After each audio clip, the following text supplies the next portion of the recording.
Hey, hello to all my students and my subscribers. Of course, all my subscribers are not my students. I know. Okay. So, आज हम NCERT की book rainbow का second lesson पढ़ेंगे. First lesson मैं पढ़ा चुकी हूँ and that is water. अगर आपने नहीं पढ़ा है तो प्लीज उसका पार्ट 1 एंड पार्ट 2 आप दोनों देख लीजिए. Okay. This lesson named a room 10 by 8 and it was written by okay, let's first read the theme of this lesson. Okay, it is written by K.S. Duggal, a famous Indian writer who writes in English and Punjabi. Okay, the theme of the lesson is, this lesson is based on the theme of generation gap. We know the generation gap, जो पीढ़ी दर एक पीढ़ी से दूसरी पीढ़ी के बीच में जो गैप आ जाता है, कुल मिला के ग्रैंड पेरेंट्स और उनके ग्रैंड चाइल्ड्स में, हमारे दादा दादी, ओके, और वी कैन से हमारे घर में जो भी ओल्ड पर्सन्स हैं, which is emerging as a serious threat to our social fabric. तो ये हमारे जो सामाजिक, जो हमारा समाज है, समाज के अंदर एक ये चेतावनी की तरह है हमारे लिए, क्योंकि दोनों के बीच में सामंजस्य होना, विचारों में तालमेल होना बहुत मुश्किल हो जाता है. The story highlights now complacency. What is complacency? शालीनता. क्योंकि अभी की जो सोसाइटी है उसके अंदर शालीनता बहुत ज्यादा है. Possessiveness, किसी भी चीज पे वो अधिकृत रखते हैं, अधिकार रखते हैं. Lack of proper understanding, of course, understanding की कमी है. And mutual love नहीं है, दोनों तरफ से वो प्यार नहीं होता. And केयर नहीं होती. Can widen this gap. Okay, यहाँ पे एक क्वेश्चन ही बनता है, एक्चुअली मेन थीम इसी लाइन के अंदर है कि ये जो complacency, possessiveness, lack of proper understanding and mutual love and care है, यही कारण है इस जनरेशन गैप का. ओके, जो इसको बढ़ाता जा रहा है, गैप को बढ़ाता जा रहा है. The writer voices is grave concern over the growing tendency of ill-treating one's own parents and grandparents by the modern fashionable society. Okay, modern society, and modern society is fashionable. Okay, तो fashionable society में हम अपने grand parents को नजरअंदाज कर देते हैं, हमारे ओन पेरेंट्स को हम नजरअंदाज कर देते हैं, उनके साथ हम दुर्व्यवहार करते हैं. Basically it is a thought provoking story written in a satirical vein. Thought provoking है कि ये कहानी पढ़ने के बाद हमारे अंदर कुछ विचार आते हैं, बट इसको बताया बहुत ही व्यंग्यात्मक तरीके से है. सटायर में इसको बताया गया है. ओके, मतलब सीरियस प्रॉब्लम को बहुत ही अनसीरियस वे में प्रेजेंट किया गया है. It is called satirical. So let's start the lesson. Okay, very simple it is written in a very simple language, not so tough, and interesting story. You would be enjoy, I'm sure. Okay, a room 10 by 8. Basically जो पूरी story है वो एक room के चारों ओर घूमती है. Room का जो साइज है वो है 10 by 8. Okay, we can think that 10 by 8 कितना छोटा सा रूम होगा. ओके, तो कितना छोटा रूम है, उस छोटे से रूम के लिए क्या स्टोरी बन सकती है इसके अंदर. पढ़ते हैं. This room might be 10 by 8, said Mrs. Malik, pointing to a square in the draft plan lying on the table before them. Okay, यहाँ एक लेडी है, मिसेस मलिक. मलिक इनका सरनेम है, इन यहाँ पर नेम नहीं दिए गए हैं. मिसेस मलिक जो है वो एक 10 by 8 का जो रूम है, उस प्लान के अंदर जो घर का नक्शा बना हुआ है, टेबल पे रखा हुआ है, जो उसकी तरफ वो पॉइंट आउट करती है. It was the third time that she had made this suggestion. और वो जो पॉइंटिंग किया और उस पॉइंट को करके उसने जो सुझाव दिया वो तीसरी बार था. मतलब 2 बार उसका किसी ने सजेशन सुना नहीं. It seemed it didn't register on either her husband or the architect engaged to design the house. ऐसा प्रतीत हो रहा था कि इसने जो सजेशन दिया है उसको या तो उसके हस्बैंड ने या आर्किटेक्ट ने अच्छे से सुना नहीं है. ठीक है. The Maliks were going to have a house of their own in Delhi. Maliks, Mr. and Mrs. Maliks जो हैं, दिल्ली में अपना खुद का घर बनाने जा रहे हैं.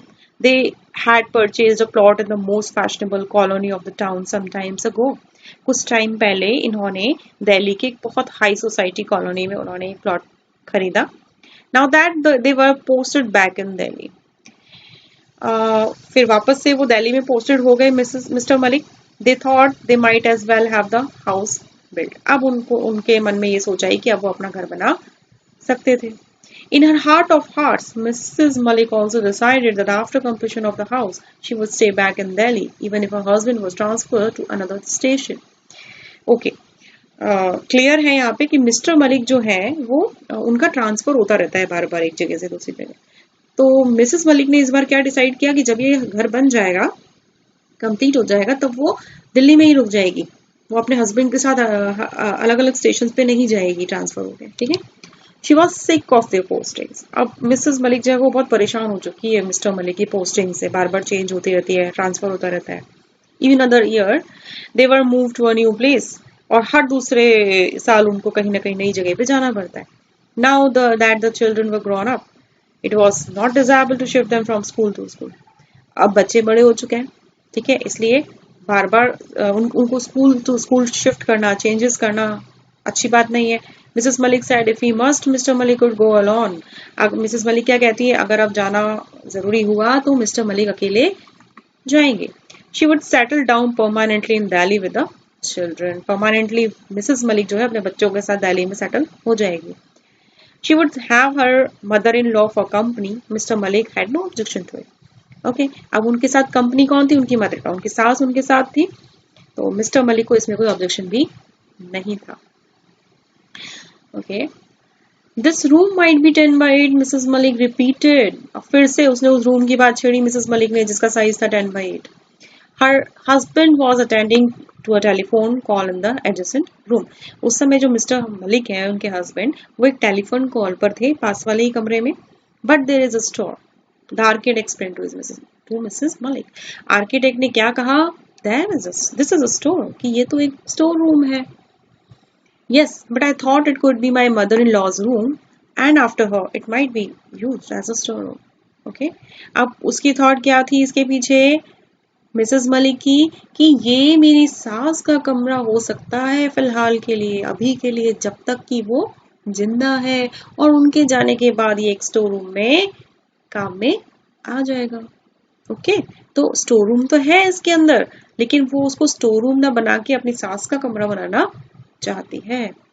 The architect didn't seem to understand. अब आर्किटेक्ट को ये बात समझ में नहीं आई। He look puzzled by Mrs Malik's observation. वो बड़ा कंफ्यूज हो गया मिसेस मलिक की इस बात से। I mean my mother in law could use the room for the present, as you know she is old and infirm, she is not going to be there for, and after her it could be converted into a store room. Mrs Malik explain haughtily. Okay, Mrs Malik अब रुक रुक के explain कर रही है, क्योंकि पता है कि वो गलत है, इसलिए रुक रुक के, ठीक है, वो एक्सप्लेन कर रही है आर्किटेक्ट को। क्या कहती है वो, कि एट प्रेजेंट तो उसको हम मदर इन लॉ के कमरे के रूप में हम उसको यूज कर सकते हैं। अब जैसा हमें पता है, एज यू नो, आप जानते हो, शी इज ओल्ड, वो बूढ़ी हो चुकी है, इनफर्म, वीक भी हो चुकी है, she is not going to be there for. अब वो ज्यादा दिन के लिए उस कमरे में नहीं रहेंगी। एंड आफ्टर हर, उनके बाद, it could be converted into a store. उनके बाद मतलब उनके मर जाने के बाद वो जो स्टोर रूम है उसको स्टोर रूम में कन्वर्ट मीन्स चेंज कर दिया जाएगा। ओके, कितनी बड़ी थॉट है इसके पीछे। Mr. Malik joined them, it seems, while talking on the telephone. He had also given thought to the suggestion. Okay, mister Malik जब ने भी ज्वाइन कर लिया अब उनको इस बातों में, और वो जब टेलीफोन पे बात कर रहे थे तब उनके मन में भी कुछ सुझाव आए थे उस समय। He too was of the opinion that the storeroom should be a little bigger। अब उनका ओपिनियन क्या था, अब वो बेचारा मना तो नहीं कर सकता था मिसेस मलिक को कि नहीं आप इसको अभी स्टोर रूम में यूज, स्टोर रूम को आप मम्मी जी के कमरे में यूज ना लें, ठीक है। तो वो उसका ओपिनियन क्या था, वो बेचारा कहता है कि it should be little bigger, कि ये थोड़ा सा बड़ा होना चाहिए। It is always better to have a commodious store room so that one can move about the trunks more freely. Okay, बड़ा क्यों होना चाहिए, कोमोडियस मीन्स लार्ज, बड़ा होना चाहिए, जिससे कोई भी उसमें आसानी से ट्रंक वगैरह को मूव कर सके, जो हम एक्स्ट्रा सामान हमारा रखते हैं। Then it is also more convenient to keep it tidy, और सुविधा रहती है उसको साफ सुथरा सफाई करने में भी अगर वो बड़ा होगा। It was decided that the room adjacent to the kitchen should be 10x8. The courtyard would be a little narrower, but that it didn't matter much. Okay, क्या लास्ट में डिसाइड हुआ कि रूम तो भाई 10x8 का ही बनेगा, हालांकि इससे कोर्टयार्ड थोड़ा सा सकरा हो जाएगा, लेकिन कोई बात नहीं, चल जाएगा। All the rest had already been provided for and the plan was submitted for approval to the corporation। सब कुछ डिसाइड हो गया ओके, और इस प्लान को, नक्शे को अप्रूवल के लिए भेज दिया गया. Mrs Malik took an untiring interest in the construction of the house. Untiring interest मतलब मिसेस मलिक ने उस घर को बनाने में अथक प्रयास किए. She would be okay she would be seen standing at the side with umbrella throughout the day. वो क्या करती थी, दिन भर उस साइड पे जहाँ उसका मकान बन रहा था छाता लेके खड़ी रहती थी. She surprise every she supervise every detail. घर से रिलेटेड जो भी डिटेल होती थी, जो भी चेंजेस होते थे, जो कार्य होते थे, उसको सुपरवाइज करती थी. At time she would give a hand to the masons and others. और इसी टाइम पे वो मैसन्स की हेल्प भी करा दिया करती थी. She was the first to arrive at the construction site. और सबसे पहले उस जगह पर वो पहुंचती थी जब काम शुरू होता था सुबह सुबह. And left after everyone had gone away. और सबसे आखिर में वो वहां से जाती थी. She ensured that there was no wastage of material. और वो वहां पे बैठ के क्या ध्यान रखती थी, मटेरियल जो था उसका वेस्टेज ना हो, दुरुपयोग ना हो. And the labour did not idle about. और जो मजदूर है वो खाली ना बैठे रहे. Before long, the house was completed. Mrs. Malik insisted that she would have new furniture made for the house. She would not let the old furniture enter the new house, not a piece of it. घर complete होने से पहले उसने क्या अपने अंदर एक insist किया कि नया फर्नीचर इस घर के अंदर लाया जाएगा, पुराने फर्नीचर को बिल्कुल भी इसके घर में नहीं रखा जाएगा. They were still in the midst of plans to shift when they learned that the house had been acquired by the government. Okay, middles of the plan, घर बनते वक्त ही बीच में क्या हो गया कि एक ऐसा लेटर आ गया, गवर्नमेंट जो है अब इसका अधिग्रहण कर लेगी इस घर का जो बन रहा है. Mrs Malik was furious. अब उनको बड़ा गुस्सा आया. But the next moment when Mr Malik mentioned the rent assess, she quieted down. अब अगली क्षण में मिस्टर मलिक ने क्या कहा कि नहीं, अगर गवर्नमेंट यूज करेगी तो रेंट भी देगी, हमें किराया भी देगी. तो किराए का नाम सुन के वो थोड़ी सी शांत हो गई कि इतनी मेहनत से उसने घर बनवाया, उसे वहां पे सरकार ने उसको अधिग्रहण कर लिया, लेकिन सरकार अधिग्रहण करने के बाद उनको कुछ किराया भी देगी. तो उस किराए का नाम सुनकर उसको थोड़ी सी शांति हो गई. While supervising the construction of the house, she had cultivated love for her neighbors and made friends in the colony. जब कंस्ट्रक्शन चल रहा था, घर का काम चल रहा था, जब वो वहां पे देखरेख के लिए खड़ी रहती थी, तो उसने जो पड़ोसी है आसपास के, उनसे अच्छा व्यवहार क्रिएट कर लिया था, डेवलप कर लिया था. और वहां पे उसने कुछ कॉलोनी में दोस्त भी बना लिए थे. She thought of various plans for doing up the house. और उसी समय उसने बहुत सारे प्लान्स भी सोच लिए थे कि वो किस तरीके से घर को डूइंग अप मीन्स रंग रोगन करेगी, पेंटिंग करेगी. Everything had to be forgotten. अब सब कुछ भूलना था उसको. Then they were transfer from Delhi. अब वो जैसे ही गवर्नमेंट ने उनका अधिग्रहण किया घर को, अब उनका भी ट्रांसफर हो गया, वो चले गए दिल्ली से. Mrs Malik was happy. अब मिसेस मलिक खुश थी, क्योंकि अगर दिल्ली में रह के अगर उसको घर ना मिलता रहने के लिए तो वो दुखी होती, लेकिन अब वो दिल्ली छोड़ दिया उन्होंने तो थोड़ा सा उसको खुशी हो गई. She would no more see her house, regret not being able to live in it, and then thinking of the substantial rent feel consoled. अब उसे दुख नहीं होगा कि दिल्ली में उसको उस नए घर में रहने को नहीं मिला. अब वो सब्सटेंशियल रेंट के बारे में सोचने लगी, जो पर्याप्त किराया उनको मिलेगा गवर्नमेंट से. And feel console. और ये सोचकर उसे सांत्वना महसूस होने लगी. Transfer from one place to another, they had to wait for many years for another term of posting in Delhi. अब एक स्थान से दूसरे स्थान पर ट्रांसफर होते होते उनको काफी साल लग गए वापस दिल्ली में पोस्ट होने में. इन द मीन वाइल, इसी बीच Mrs Malik's mother in law passed away. इसी बीच क्या हो गया, उनकी जो सास थी वो गुजर गई. Their daughter had been married. उनकी बेटी की शादी हो गई. In way they were lucky that their house had been rented to the government. अब वो क्या सोचने लगे, इस तरीके से वो एक अपने आप को लकी फील करने लगे कि चलो गवर्नमेंट ने हमारा घर जो है वो रेंट पर लिया है. क्यों लकी फील करने लगी? प्राइवेट टेनेंट्स, जो निजी किराएदार जो होते हैं, आर सच अ हेडेक. वो परेशान करते हैं, सिरदर्द करते हैं. There is no end to their complaints and demands. और उनकी शिकायतों की और उनकी मांगों की कोई अंत नहीं होता है. मीन्स वो बहुत परेशान करते हैं, टाइम से किराया नहीं देते, है ना, कुछ ना कुछ कंप्लेंट्स करते रहते हैं. गवर्नमेंट की तरफ से ऐसा कुछ भी नहीं था. And then they were more often than not irregular in the payments of rent. और जो उनका रेंट था, उनका किराया था, वो भी irregular नहीं था, वो टाइम से उनके बैंक में आ जाता था. Mrs. Malik's house having been requisitioned by the government, the rent was credited to their bank account every month regularly.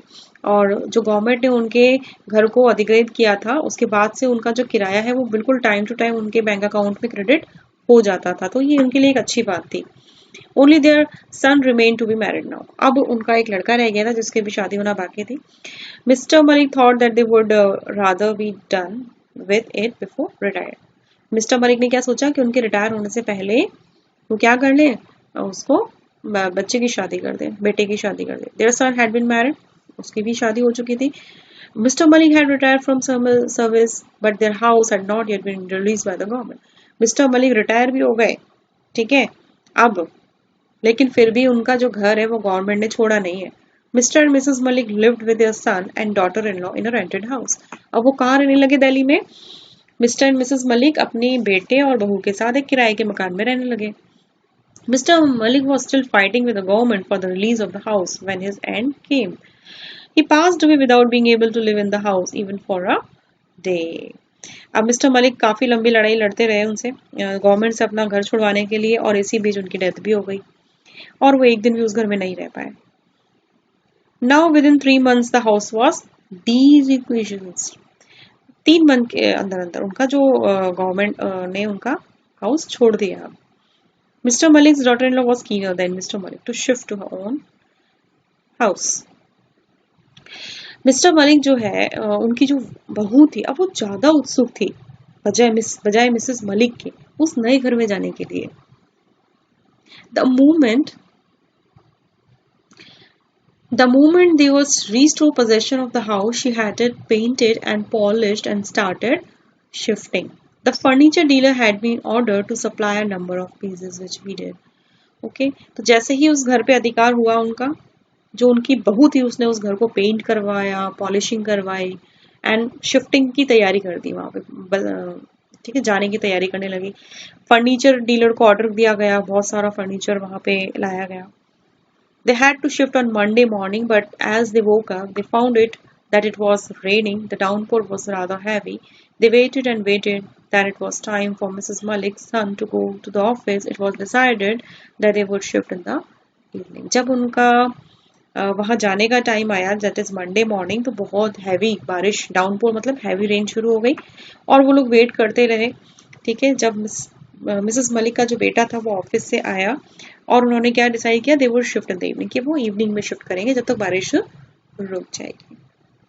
Okay, तो पार्ट 1 में हम इतना ही पढ़ेंगे। नेक्स्ट इसका पार्ट 2 हम जल्दी मैं अपलोड करूंगी, तो आप ध्यान से पढ़िए इसको। कोई भी अगर आपको कुछ चीज़ समझ में नहीं आती है तो आप कमेंट बॉक्स में मुझे कमेंट लिखकर बता सकते हैं। So thank you so much for watching. Stay home, stay healthy. All the very best. Thank you.